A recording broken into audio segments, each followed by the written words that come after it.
안녕하십니까. 둔산동 동아쌤입니다. 이제 요즘 아이들이 책을 안 읽는 이유라고 하셨는데, 숙제일 수도 있는데, 안 읽지 않습니다. 읽습니다. 많이 읽습니다. 그러니까 이 책을 읽는 아이하고 읽지 않는 아이하고의 격차가 많이 커졌어요. 그러니까 도서관 같은 데를 보면 책을 읽는 아이들은 굉장히 많이 읽습니다. 그리고 도서관에서 매일 책을 빌려다 줍니다. 그래서 책을 읽는 아이랑 책을 그래도 조금 읽었었는데 책을 읽지 않는 아이, 이건 읽는 아이랑 읽지 않는 아이의 차이가 많이 생겼죠.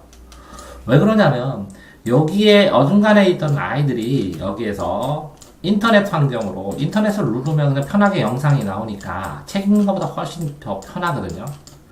그럼 이 책을 읽으려면 적극적으로 읽어야 되는데 이거는 인터넷은 수동적으로 보고만 있으면 알아서 다 설명해주고 편안하게 재미있게 해주고 그렇거든요. 그러니까 인터넷의 이유도 있고요. 두 번째는 바빠요. 학원을 가느라고. 그러니까 해야 될 것들이 많아졌어요. 기본적으로 하는 것들도 많아지고. 그렇기 때문에 책 읽을 시간이 적어졌어요. 그 다음에 실제적으로 이제 초등학생 때는 도서관에서 책 빌려다 굉장히 많이 읽고 그러는데 중학교 가면 이렇게 수학을 선행하든지 해서 공부를 하느라고 학습을 하느라고 시간이 굉장히 부족해졌어요. 책 읽는. 그 다음에 또 하나는 뭐냐면 그러면 옛날 아이는 책을 많이 읽었나? 그렇지는 않거든요. 근데 이제 공부 자체가 스스로 책을 읽고 하는 공부였어요. 책을 읽고 스스로 하는. 왜? 학원이나 이런 게 별로 없었으니까 스스로 하는 공부였었는데 지금은 책이 아니라 인강이나 아니면 학원이나 아니면 과외 선생님이나 이렇게 해서 누군가 가르쳐야 특히 배워야 공부할 수 있는 스스로 공부할 수 있는 능력이 조금 약화가 됐죠. 그러다 보니까 이것도 책 읽기라고 친다면 책 읽고 스스로 공부하는 게 아니라 누군가한테 배워서 그러니까 수동적으로 배워서 적극적으로 하지 않으니까 책 읽는 모습이 줄어든 것처럼 보여져요. 그러니까 결국은 어떤 아이들은 스스로 책을 읽고 적극적으로 자기가 책을 공부할 때도 교과서든지 자습서든지 참고서든지 혼자 읽고 그 다음에 문제 풀고 틀린 것만 몇 개만 물어보고 그래요. 몇 개 찾아서 보고. 그러니까 책을 읽는 걸 바탕으로 해서 학습의 속도가 굉장히 빨라요. 그렇지만 책을 읽지 않은 아이들은 책을 읽지 않고 수동적으로 인터넷을 보고 또 수동적으로 배우고 인강 가니까 끌려가요. 그러니까 책을 읽으면서 자기가 중심이 돼서 자기 주도로 속도를 내고 자기가 생각하면서 자기가 빨라지는 것이 아니라 가르쳐주는 것만 겨우겨우 따라가지고 겨우겨우 숙제를 하는 것이죠.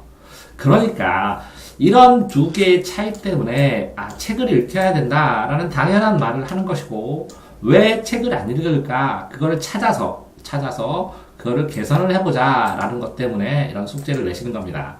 그러니까 인터넷이나 유튜브나 이런 것들 아니면 유튜브나 인터넷이나 또 말고 뭐라고요?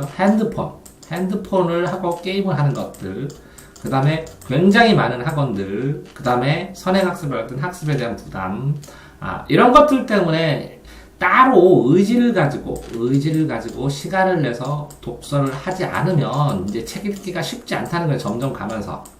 실제적으로 중학교 이후에 책 읽기가 쉽지 않다는 거죠. 그래서 거의 초등학교 때 읽을 수 있는 것까지 책을 읽어서 책을 안 읽으면 힘든 상황을 만들어서 중학교 때도 책을 읽고 책을 읽으면 안 되는 심리 상태를 만들어서 고등학교 때도 책을 읽고 이렇게 만들어 놓지 않으면 책을 많이 안 읽는다는 것이죠. 인터넷으로 찾아가지고 검색창에다 딱 집어넣으면 필요한 걸 다 책을 찾을 수 있기 때문에 검색창에서 넣으면 그래서 책 읽기가 줄어들고 있다는 것이죠. 하지만 이렇게 줄어든 아이들이 있는 반면 굉장히 이게 필요성을 느껴서 책 읽기가 늘어난 학생들도 많다는 거죠. 그래서 책 읽기도 이렇게 부자는 더 부자 되고 가난한 사람은 더 가난한 사람처럼 많이 읽는 학생은 더 많이 읽고 안 읽는 학생은 더 안 읽는 부익부 빈익빈처럼 이렇게 되어가고 있습니다. 따라서 독서교육이 장래에 있어서 큰 그릇을 만들고 학생의 영혼을 만드는 것이기 때문에 신경 써서 읽어야겠죠. 그렇다면 핸드폰의 제약, 유튜버의 제약, 학원 했을 때 너무 많은 과중하지 않은 학원, 그 다음에 공부를 했을 때 선행을 하더라도 바탕이 되는 독서를 먼저 하는 공부, 그 다음에 책을 스스로 읽는 공부들을 해내야 책 읽기에 대한 효과를 볼 수 있을 것 같습니다. 동아쌤입니다.